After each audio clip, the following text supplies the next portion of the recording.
નમસ્કાર મિત્રો, GSRTC conductor અને ડ્રાઈવરની ભરતી 2026ના ખાસ વિડીયોમાં આપ સૌનું સ્વાગત છે। આપણે ગુજરાત રાજ્ય વાહન વ્યવહાર નિગમના અગત્યના પ્રશ્નો ભાગ 10 સફળતાપૂર્વક પૂર્ણ કર્યા છે। તે વિડીયોઝને ખૂબ સારો પ્રતિસાદ આપવા બદલ આપ સૌનો પહેલા તો દિલથી આભાર। હવે આપણે આ સિરીઝના એક સૌથી મહત્વના અને વધારે ગુણ મેળવી આપતા ટોપિક તરફ આગળ વધી રહ્યા છીએ, જે છે રોડ સેફટી એટલે કે રોડ સુરક્ષાના પ્રશ્નો। જીએસઆરટીસી ની પરીક્ષામાં રોડ સેફટીના પ્રશ્નો મેરિટ બનાવવા માટે ખૂબ જ નિર્ણાયક સાબિત થાય છે। તેથી આજના આ વિડીયોથી આપણે રોડ સેફટીના એવા પ્રશ્નોની શરૂઆત કરીશું કે જે પરીક્ષાની દ્રષ્ટિએ મોસ્ટ ઇમ્પોર્ટન્ટ છે અને વારંવાર પૂછાય છે। તો વિડીયોને અંત સુધી જોજો। ચેનલ પર નવા હોય તો સબસ્ક્રાઇબ કરી દેજો અને ચાલો શરૂ કરીએ આજનો અગત્યનો વિડીયો। प्रश्न नंबर 1 कि वाहन चलावती वखते नीचेनामांथी कई वस्तु फरजियात छे? तो मित्रों आपणो जवाब रहेशे ऑप्शन ए ड्राइविंग लाइसेंस। मित्रों ड्राइविंग लाइसेंस तो फरजियात छे, तदुपरांत कई वस्तुओं फरजियात छे जोईए तो कि ड्राइविंग लाइसेंस उपरांत आरसी बुक, पीयूसी प्रमाणपत्र अने वाहन वीमो, आ त्रणेय वस्तु फरजियात छे। बाकी सुरक्षाना नियमों प्रमाणे જોઈએ તો હેલ્મેટ અને સીટ બેલ્ટ પણ ફરજિયાત છે, જે આગળના પ્રશ્નો આપણે જોઈશું।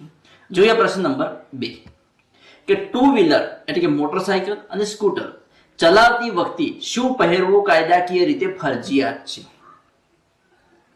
તો મિત્રો આપણો જવાબ રહેશે option B helmet. Two wheeler ચલાવતી વખતે હેલ્મેટ પહેરવું કાયદાકીય રીતે ફરજિયાત છે, એટલે કે આઈએસઆઈ માર્ક વાળું હેલ્મેટ વાહન ચાલક અને પાછળ બેસનાર બંને માટે હેલ્મેટ પહેરવું કાયદેસર રીતે ફરજિયાત છે।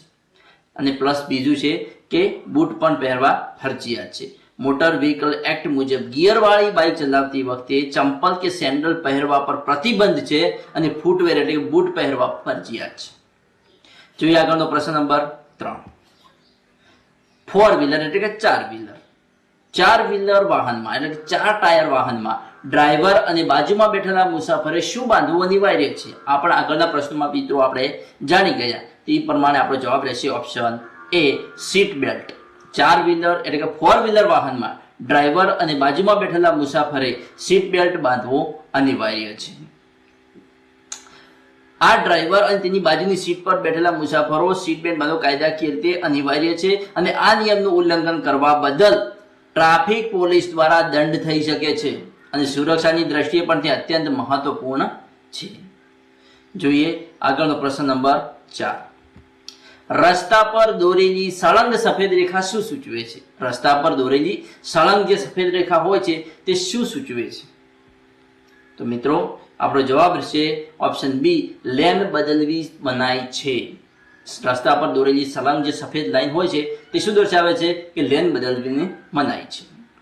રસ્તા પર રસ્તાની વચ્ચોવચ દોરેલી સળંગ સફેદ રેખા સૂચવે છે કે તમારી જે લેનમાં તમે ચાલી રહ્યા છો તે લેનમાં જ ચાલવું અને લેન બદલવી કે ઓવરટેક કરવો કાયદાકીય રીતે અહીંયા પ્રતિબંધ છે। આ નિયમ અકસ્માતો રોકવા અને ટ્રાફિક વ્યવસ્થા જાળવવા માટે બનાવવામાં આવ્યો છે। તમે આ રેખાને પાર કરીને બીજી લેનમાં જઈ શકતા નથી। આગળ જતા વાહનને ઓવરટેક કરવા માટે આ રેખા ઓળંગી ગુનો બને છે। આ પ્રકારના રસ્તા પર તમે વાહનને પાછું વાળી એટલે કે યુટર્ન પણ લઈ શકતા નથી। સામાન્ય રીતે અકસ્માતની વધુ સંભાવના હોય તેવા વિસ્તારો અથવા તો વળાંકો, બ્રિજ અથવા તો ટ્રાફિક સિગ્નલની નજીક આવી સળંગ રેખા દોરેલી હોય છે। આ પણ પ્રશ્ન પૂછાઈ શકે કે કઈ જગ્યાએ સળંગ સફેદ રેખા દોરેલી હોય છે? તો આપણો જવાબ રહે કે જ્યાં અકસ્માતની વધુ સંભાવના હોય તેવા વિસ્તારોમાં, વળાંકોમાં, બ્રિજ અથવા તો ટ્રાફિક સિગ્નલની નજીક સળંગ સફેદ રેખા દોરેલી હોય છે। જોઈએ પ્રશ્ન નંબર 5 કે ટ્રાફિક સિગ્નલમાં પીળી લાઇટ શું સૂચવે છે? ટ્રાફિક સિગ્નલમાં પીળી લાઇટ શું સૂચવે છે? તો જવાબ છે થોભવા માટે તૈયાર રહો અથવા તો સુરક્ષિત રીતે આગળ વધો। ટ્રાફિક સિગ્નલમાં પીળી લાઇટ શું સૂચવે છે કે થોભવા માટે તૈયાર રહો અથવા તો સુરક્ષિત રીતે આગળ વધો। તમારા વાહનની ગતિ ધીમી કરવાની છે અને ઊભા રહેવા માટે તૈયાર થવાનું છે. જો ટ્રાફિક સિગ્નલમાં પીળી લાઇટ જુઓ તો તમારે ધારી લેવું કે તમારા વાહનની ગતિ પહેલા તો ધીમી કરવાની છે અને ઊભા રહેવા માટે તૈયાર થવાનું છે. ગમે ત્યારે લાલ લાઇટ થઈ શકે છે. પીળી લાઇટ અને લીલી લાઇટ અને લાલ લાઇટ વચ્ચેનો સંકેત શું છે? તો કે ગતિ ધીમી કરો. પીળી લાઇટમાં શું છે કે ગતિ ધીમી કરો.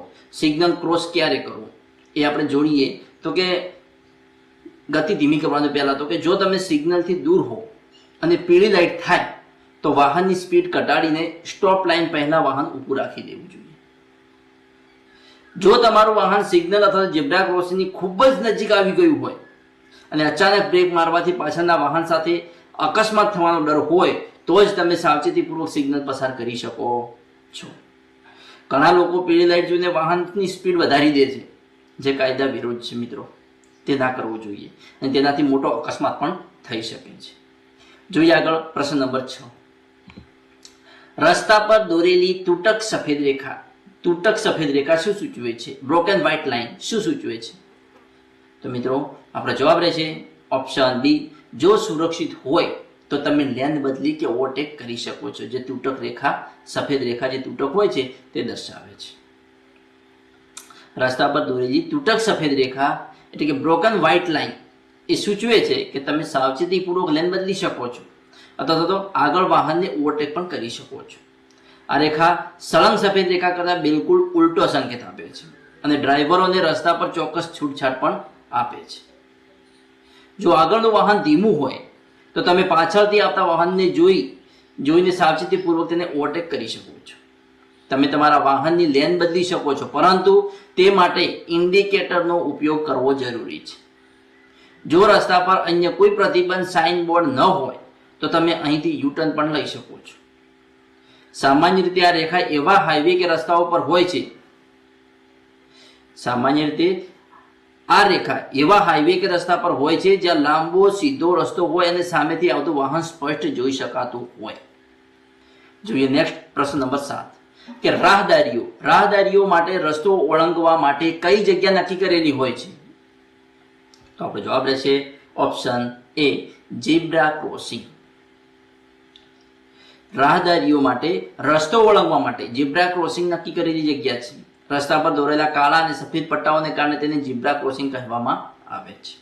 જ્યારે કોઈ રાહદારી ઝીબ્રા ક્રોસિંગ પરથી રસ્તો ઓળંગતો હોય ત્યારે વાહન ચાલકોએ પોતાનું વાહન સ્ટોપ લાઇન પહેલા ઊભું રાખી દેવું ફરજિયાત છે. ટ્રાફિક સિગ્નલ પર જ્યારે વાહનો માટે લાલ લાઇટ થાય અને રાહદારીઓ માટે લીલી લાઇટ થાય ત્યારે જ રસ્તો ઓળંગવો જોઈએ. વ્યસ્ત હાઈવે કે મોટા રસ્તાઓ પર રસ્તો ઓળંગવા માટે ફૂટ ઓવરબ્રિજ અથવા તો સબવે નો ઉપયોગ કરવો જોઈએ. જોઈએ પ્રશ્ન નંબર 8. વાહન ચલાવતી વખતે મોબાઈલ ફોનનો ઉપયોગ કરવો ખાલી જગ્યા છે. તો આપણો જવાબ રહેશે ઓપ્શન સી, કાયદેસર રીતે ગુનો છે અને અકસ્માતને નોતરી શકે છે. વાહન ચલાવતી વખતે મોબાઈલ ફોનનો ઉપયોગ કરવો કાયદેસર ગુનો છે અને અકસ્માતને નોતરી શકે છે. મોટર વ્હીકલ એક્ટના નિયમો પ્રમાણે જોઈએ તો કે વાહન ચલાવતી વખતે ફોન પર વાત કરવી, મેસેજ ટાઈપ કરવા, સોશિયલ મીડિયા વાપરવું કે રીલ્સ જોવી કાયદાકીય વિરુદ્ધ છે. જો તમે બ્લૂટૂથ કે હેન્ડસેટ ફ્રી હેડફોનનો ઉપયોગ કરતા હો તો પણ તમારું ધ્યાન ભટકાય છે, જે ટ્રાફિક નિયમોના ઉલ્લંઘન હેઠળ આવે છે. કાયદા મુજબ વાહન ચલાવતી વખતે મોબાઈલનો ઉપયોગ માત્ર નેવિગેશન જોવા માટે જ કરી શકાય છે અને તે પણ ફોન યોગ્ય હોલ્ડરમાં ફિટ હોવો જોઈએ. 1000 થી 5000 સુધીનો દંડ થઈ શકે છે જો પહેલી વાર પકડાયા પણ. બીજી વાર પકડાવો તો જો 3 વર્ષની અંદર ફરીથી આ જ ગુનો કરવામાં આવે તો 10,000 સુધીનો દંડ થઈ શકે છે. લાયસન્સ પણ રદ થઈ શકે છે. ટ્રાફિક પોલીસ તમારું ડ્રાઇવિંગ લાયસન્સ 3 મહિના પણ માટે સસ્પેન્ડ પણ કરી શકે છે. જોઈએ નેક્સ્ટ પ્રશ્ન નંબર 9. સ્કૂલ બસની પાછળ વાહન ચલાવતી વખતે શું ધ્યાન રાખવું જોઈએ? સ્કૂલ બસની પાછળ વાહન ચલાવતી વખતે શું ધ્યાન રાખવું જોઈએ? તો આપણો જવાબ રહેશે મિત્રો ઓપ્શન સી, સુરક્ષિત અંતર રાખવું, કારણ કે તે ગમે ત્યારે ઊભી રહી શકે છે. સ્કૂલ બસની બિલકુલ નજીક વાહન ન ચલાવો. કેમ કે બસ ગમે ત્યારે અચાનક બ્રેક મારી શકે છે. તેથી તમારા વાહન અને બસ વચ્ચે પૂરતું અંતર રાખો. જ્યારે પણ સ્કૂલ બસ રોડની કિનારે ઊભી રહે અથવા તો તેના પરની પીળી અથવા લાલ લાઇટો ઝબૂકવા લાગે ત્યારે સમજી જાઓ કે બાળકો બસમાં ચડી રહ્યા છે અથવા તો ઉતરી રહ્યા છે. આવા સમયે તમારા વાહનની ગતિ ધીમી કરી દો અથવા તો જરૂર પડે તો વાહન સંપૂર્ણ ઊભું રાખી દો. સ્કૂલ બસને ઓવરટેક કરવાનું બને ત્યાં સુધી ટાળો. જો ઓવરટેક કરવું જ પડે તો બસની આસપાસ કોઈ બાળક તો નથી તે સંપૂર્ણ ખાતરી કર્યા પછી જ ખૂબ ધીમી ગતિએ સાવચેતીપૂર્વક આગળ નીકળવું જોઈએ. નેક્સ્ટ પ્રશ્ન નંબર 10.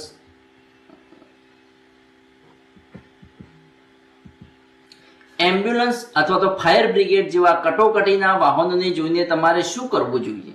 એમ્બ્યુલન્સ અથવા તો ફાયર બ્રિગેડ જેવા કટોકટીના વાહનોને જોઈને તમારે શું કરવું જોઈએ? તો જવાબ છે ઓપ્શન બી કે તમારું વાહન રસ્તાની બાજુ પર લઈને તેમને તરત જ રસ્તો આપવો જોઈએ.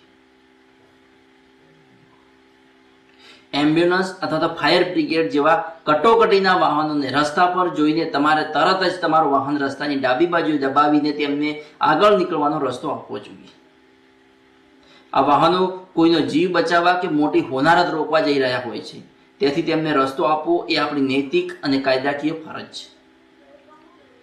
સાયરન સંભળાતા કે લાઇટો ઝબૂકતી જોતા જ તમારા વાહનની ગતિ ધીમી કરો અને તેને રસ્તાની ડાબી કિનારે લઈ જાઓ, જેથી કટોકટીનું વાહન જમણી બાજુથી સરળતાથી નીકળી શકે. જો તમે ટ્રાફિક ગેથરિંગ અથવા તો રેડ સિગ્નલ પર ઊભા હો તો પણ સાવચેતીપૂર્વક તમારા વાહનને થોડું આગું પાછું કરીને એમ્બ્યુલન્સ માટે જગ્યા બનાવવી પડે છે. એમ્બ્યુલન્સ કે ફાયર બ્રિગેડની પાછળ નજીક અંતરે પોતાનું વાહન ભગાડવું અત્યંત જોખમી અને ગેરકાયદેસર છે.